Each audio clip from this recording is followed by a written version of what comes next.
Hello, dear users.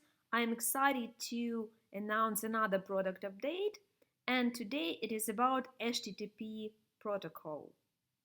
You know that for the last several years, each website should work with the secure protocol, which is HTTPS.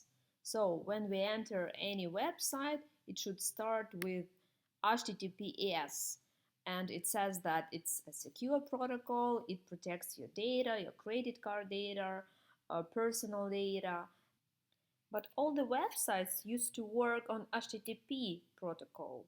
And it leads to the situation that right now the website can be available by HTTPS protocol, so by a secure protocol, everything is all right, but there can be uh, other different elements on the website, on the page, which can be available by HTTP.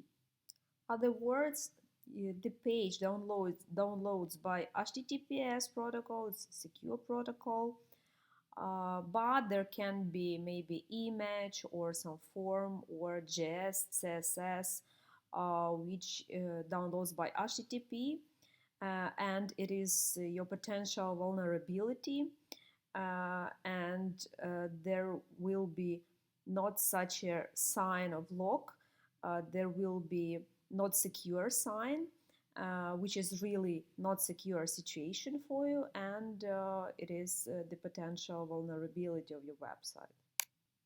So you should check, and if there are HTTP elements on the page, you should get rid of them.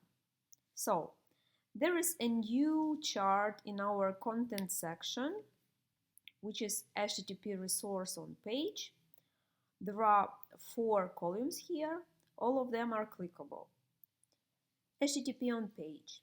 So there can be even a word on the page which downloads by HTTP or any tiny element.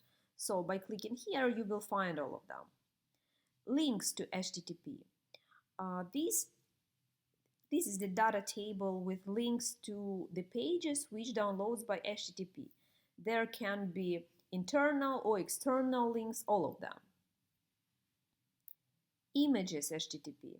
This is more important and a really vulnerable situation when your images are downloaded by HTTP. So you should fix it really right away, because the browser will say that your site is not secure here. And forms HTTP, if there are any. So by clicking, for example, on images HTTP, we see that count of HTTP images on page greater than 0. There are 13 URLs with such a criteria. Here we have example, but there will be the value in your case. So just export it and fix it. So we hope that you will find this new chart really helpful. It will help you to fix all the issues with HTTP, if there are any on your website, and to be sure that your website is as secure as possible right now.